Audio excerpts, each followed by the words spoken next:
सभी स्टूडेंट को मेरी तरफ से प्यार भरा और दिल से नमस्कार। और मैं लेके आ चुका हूँ आपके सामने आरपीएफ टॉप कांस्टेबल के एसआई की भी अगर आप तैयारी कर रहे हो तो आपके सामने एक ऐसा पेपर आ चुका है जो कि आपको यहाँ से कम हम मान के चले 2 से 3 क्वेश्चन आरपीएफ कांस्टेबल में देखने को मिल सकते हैं। क्योंकि पेपर बहुत सारी शिफ्टों में होगा तो यहाँ से कम अगर 2 से 3 क्वेश्चन देखने को मिलते हैं 15 मिनट की क्लास में, तो आपको कोई ज़्यादा महंगा पड़ने वाला नहीं है। तो इस क्लास को पूरा देखिए और एक बार लाइक और शेयर ज़रूर कर देना इस क्लास को। तो पहला क्वेश्चन स्टार्ट करते हैं, देखिए क्या कहता है। सैडलर आयोग का संबंध किससे था, यानी जो सैडलर आयोग था उसका संबंध किससे था ये हमें बताना है। जैसे कि यहाँ पर न्याय हो जाता है, राजस्व प्रशासन हो जाता है, पुलिस प्रशासन हो जाएगा या शिक्षा से हो जाएगा। यहाँ से मेरे बच्चे सारे बताएंगे कि हमारा उत्तर है वो क्या होने वाला है। तो मेरे बच्चे मैं कह दूं कि ऑप्शन अगर हम आप डी पे चलते हैं शिक्षा, तो बिल्कुल यहाँ पर सही और सटीक हो जाएगा। अगला क्वेश्चन देखो और इसका उत्तर बताओ। भारत का सबसे लंबा राष्ट्रीय राजमार्ग कौन सा है, यानी भारत का जो सबसे लंबा राष्ट्रीय राजमार्ग है वो कौन सा है। NH 44, NH 48, NH 53, NH 27, यानी बताओ। तो आप क्या कहोगे, नेशनल हाईवे कौन सा है। यहाँ से मेरे भाई सारे स्टूडेंट कमेंट करेंगे कि sir option number A NH 44 बिल्कुल सही है। एक बार साथ में जुड़ जाएं, जल्दी से लाइक कर दें इस क्लास को, शेयर कर दें जल्दी से, तभी मज़ा आएगा कि हम तैयारी कर रहे हैं सिलेक्शन की। अगला क्वेश्चन हमें कहता है फूलों की घाटी किस राज्य में है। जो फूलों की घाटी है वो किस राज्य के अंदर है, ये चीज़ आपको बतानी है। तो यहाँ से हम क्या कहेंगे, उत्तराखंड, तमिलनाडु, जम्मू कश्मीर, भारत। तो देखो फूलों की घाटी में राज्य पूछा है तो भारत तो हमारा देश होगा, एक ऑप्शन आप यहाँ से काट दोगे। इसके बाद आपके सामने 3 क्वेश्चन रहते हैं जिसमें से बहुत सारे बच्चे यहाँ से तमिलनाडु भी ऑप्शन काट देंगे। बस 2 में से आपको उत्तर देना है। ऑप्शन नंबर ए उत्तराखंड बिल्कुल सही है। अगला क्वेश्चन देखो, सबसे कम पेड़ किस राज्य में किस देश में है। चलो ये बता दो आप कि सबसे कम पेड़ वाला राज्य देश कौन सा है। जैसे कि भारत में, मेक्सिको, मालदीव, आइसलैंड, यानी सबसे कम पेड़ हमें पूछे हैं। अब हमारा उत्तर यहाँ से क्या होने वाला है मेरे भाई मेरे दोस्त, आप सभी कहोगे सर मेक्सिको, यानी ऑप्शन नंबर बच्चे बी बिल्कुल सही हो जाएगा यहाँ पर। अगला क्वेश्चन देखो, कौन सा जीव 6 दिन तक सांस रोक सकता है। बताओ ऐसा कौन सा जीव है जो 6 दिन तक अपनी सांस को रोक सकता है, बिना सांस लिए भी 6 दिन तक जिंदा रह सकता है इस पृथ्वी के ऊपर। अब यहाँ से बिच्छू, सांप, मछली, चींटी, बताओ मेरे दोस्त यहाँ से हमारा उत्तर क्या रहेगा कि 6 दिन तक अपनी सांस रोकने वाला होगा बिच्छू, यानी बच्चे ऑप्शन नंबर ए बिल्कुल यहाँ पर सही है। अगला क्वेश्चन देखो, संसार का सबसे बड़ा कछुआ कहाँ पाया जाता है। संसार का सबसे बड़ा कछुआ ये आपसे पूछा है, सबसे बड़ा कछुआ कहाँ पर पाया जाता है। श्रीलंका में, नॉर्वे, कार्गो, ऑस्ट्रेलिया। आपको पता है ऑस्ट्रेलिया हमारे देश का सबसे छोटा महाद्वीप है, छोटा महाद्वीप, ठीक है, छोटा महाद्वीप, ये आपको ध्यान रखना है। ऑस्ट्रेलिया अगर आपसे पूछ ले छोटा महाद्वीप कौन सा है तो ऑस्ट्रेलिया आप बता सकते हो। और हमारा उत्तर भी ऑप्शन नंबर डी ही होगा, यानी उत्तर भी हमारा ऑस्ट्रेलिया ही हो जाएगा। अगला क्वेश्चन देखो, भारत का अंतिम गवर्नर जनरल कौन था। भारत का अंतिम गवर्नर जनरल कौन था ये आपको बताना है। ये भारतीय नहीं पूछा है, आपसे भारत का अंतिम गवर्नर जनरल पूछा है तो आप कहोगे लॉर्ड माउंट बेंट, यानी ऑप्शन नंबर बच्चे यहाँ से डी बिल्कुल सही और सटीक उत्तर जो बच्चा दे रहा है वो बताएंगे सारे बच्चे। इस क्वेश्चन का उत्तर क्या है, सबसे ज़्यादा इनकम टैक्स में लगने वाला देश कौन सा है, किस देश के अंदर सर्वाधिक इनकम टैक्स आपको देना पड़ता है। तो जैसे आप कहोगे भारत में या स्वीडन, अमेरिका, पाकिस्तान।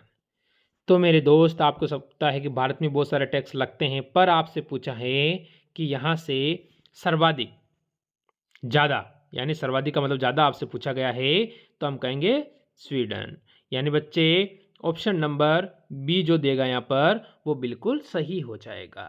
अगला क्वेश्चन देखो, अकबर का राजस्व मंत्री कौन था। अकबर का राजस्व मंत्री कौन था? तो यहाँ से बीरबल, टोडरमल, ये 2 ऑप्शन ही दे सकते हो, बाकी 2 से तो कोई लेना देना नहीं है। ये बताना है, 2 ऑप्शन से आपको कोई लेना देना है नहीं और 2 में से आपको उत्तर देना है। बच्चे आप क्या कहोगे यहाँ से? इसने कहा है राजस्व मंत्री, तो हम कहेंगे टोडरमल। ऑप्शन नंबर बच्चे बी बिल्कुल सही रहेगा। अगला क्वेश्चन देखो, निम्नलिखित में से कौन सा गुजरात का बंदरगाह यानी नहीं है, ये आपको बताना है। यानी बंदरगाह कस्बा नहीं है, कौन सा नहीं है ये आपको बताना है। यानी यहाँ से अगर ऐसा बात है तो मान सकते हैं कि 3 वहाँ गुजरात में हो सकते हैं, क्योंकि इसने हमसे क्या पूछा है? नहीं है। ये नहीं शब्द लगने से अब आपको उत्तर क्या होगा यहाँ से बता दो। क्या कोई बच्चा इसका उत्तर मेरे को कमेंट करके बता सकता है? बता सकता है क्या? बिल्कुल कमेंट कर कोशिश करना कि आप मेरे को बता सको। कौन से बर्तन अच्छा हाँ ठीक है, पानी पीने के कम गुस्सा आता है। अच्छा बात है। ऐसा कौन सा बर्तन है जिसमें आप पानी पियोगे तो आपको कम गुस्सा आएगा? अब ये तो क्या क्वेश्चन है, पर ऐसे ही टाइपिंग कर दी मेरे हिसाब से। कोई बात नहीं, ये जनरल नॉलेज के लिए अच्छा रहेगा। तो जैसे कि सोना का बर्तन में, चांदी का, तांबा या पित्तल, ऐसा कौन सा बर्तन है जिसमें आप पानी पीते हो तो आपको गुस्सा कम आएगा? बच्चे मैं आपको बता दूं कि ऑप्शन नंबर डी, यहाँ से जो बच्चा कहेगा वो बिल्कुल सही है, पित्तल। अगला क्वेश्चन देखो, मछलियों का राजा कौन सी मछली को कहा जाता है? जो मछलियाँ होती है उनका भी एक राजा होता है। जैसे आपको पता है हर देश में जैसे एक राजा होता है, जैसे सबसे बड़ा नागरिक होता है, तो हम कह सकते हैं राष्ट्रपति को। फिर चलती तो नहीं है हमारे भारत के अंदर राष्ट्रपति की, चलती तो प्रधानमंत्री की है सर्वाधिक शक्तियाँ, पर मानने के हिसाब से भारत का प्रथम नागरिक कौन होता है? राष्ट्रपति। उसी प्रकार आपको बताना है कि मछलियों की, तो हम क्या कहेंगे? शार्क। शार्क यानी मेरे बच्चे ऑप्शन नंबर बी बिल्कुल सही है। अगला क्वेश्चन देखो, कौन से पेड़ के नीचे सोने से इंसान मर सकता है? ये आपको बताना है। ऐसा कौन सा पेड़ है जिसके नीचे सोने से इंसान की मृत्यु भी हो सकती है? क्या कोई बच्चा बता सकता है? ये तो नॉर्मल जनरल नॉलेज के क्वेश्चन है, ये आपको पता होने चाहिए, जिससे कि आप कोई भी कंपटीशन एग्जाम में अगर तैयारी कर रहे हो, ये ऐसे क्वेश्चन बड़े बड़े लेवल के एग्जाम में आपसे पूछ लिए जाते हैं और बच्चे आपको पता नहीं रहता है कि इसका उत्तर क्या होगा। तो आप समझ गए हैं कि उसका उत्तर क्या करना है? मेरे को कमेंट करके ऐसे छोटे मोटे क्वेश्चन के उत्तर तो आप भी बता सकते हो, तभी मज़ा आएगा। उड़ने वाले सांप कहाँ पर पाए जाते हैं? बिल्कुल बिल्कुल बढ़िया क्वेश्चन है कि उड़ने वाले सांप यानी उड़ने वाले जो सांप होते हैं वो भी कहीं पर पाए जाते हैं। जैसे कि आपको पता है, अगर उड़न गिलहरी पूछ ले कि उड़ने वाली गिलहरी कहाँ पाई जाती है, तो राजस्थान के अंदर सीता माता अभयारण्य में पाई जाती है। उसी प्रकार उड़ने वाले सांप कहाँ पर पाए जाते हैं? तो आप क्या कहोगे? भारत, पाकिस्तान, अफ्रीका और ऑस्ट्रेलिया। 4 ऑप्शन अब आपके सामने है मेरे मित्र, और एक हमारा उत्तर है जो बिल्कुल सही है। क्या बच्चे मैं कह दूं अगर आप कि ऑप्शन नंबर सी बिल्कुल सही होगा, यानी अफ्रीका के अंदर पाए जाते हैं। अगला क्वेश्चन देखो, भारत के कौन से राज्य का दूध का कटोरा कहा जाता है? दूध का कटोरा भारत का जो है कौन सा राज्य को कहा जाता है? अब बताओ आप सभी का उत्तर यहाँ से क्या होगा? उत्तर प्रदेश, बिहार, हरियाणा, मध्य प्रदेश। क्या मेरे बच्चे इन चारों राज्यों की राजधानी आप मेरे को बता सकते हो? जैसे उत्तर प्रदेश क्या होगा? लखनऊ।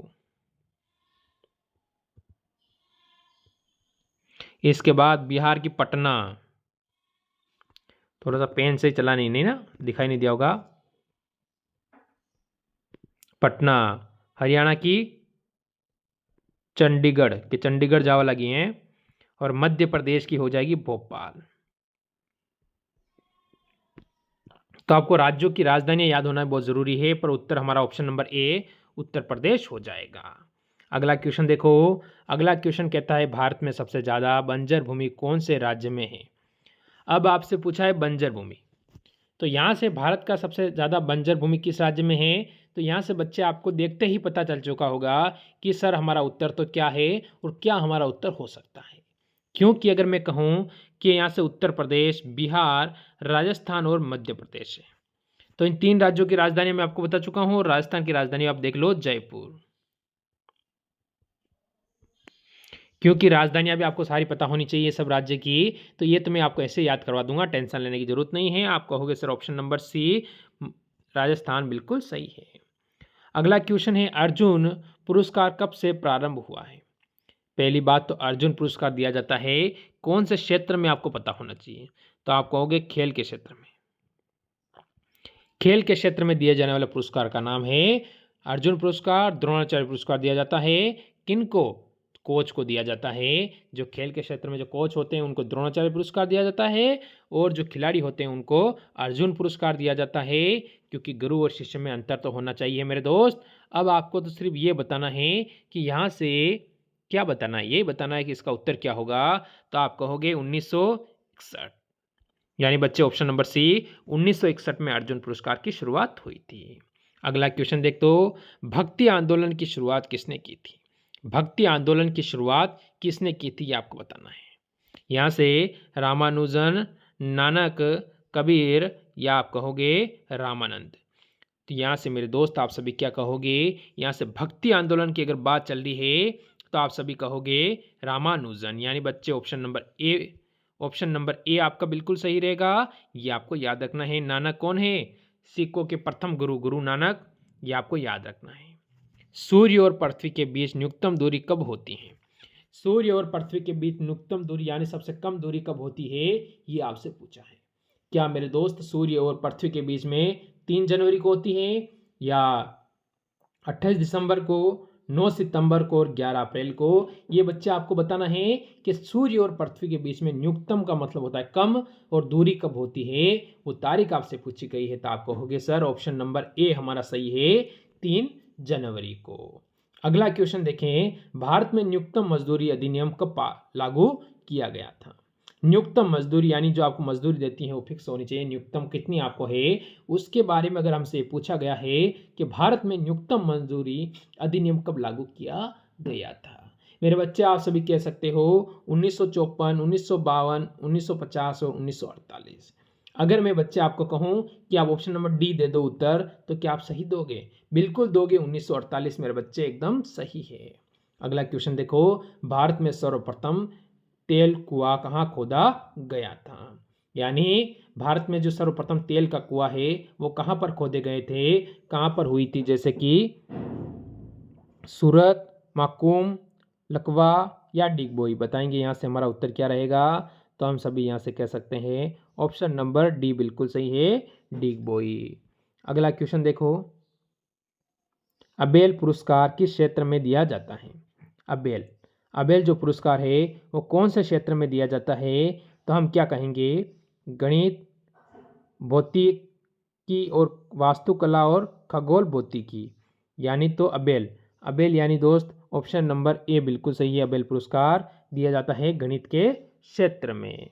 अगला क्वेश्चन देखो, इंडिया इन डिवाइडेड नामक पुस्तक किसने लिखी थी? बिल्कुल सही है, इंडिया डिवाइडेड, यानी इंडिया डिवाइडेड जो पुस्तक है वो किसने लिखी थी, ये बताना है। इंडिया जो डिवाइडेड पुस्तक के नाम लेखक कौन है? यहाँ से डॉक्टर राजेंद्र प्रसाद, पंडित जवाहरलाल नेहरू, महात्मा गांधी और सरदार वल्लभ भाई पटेल।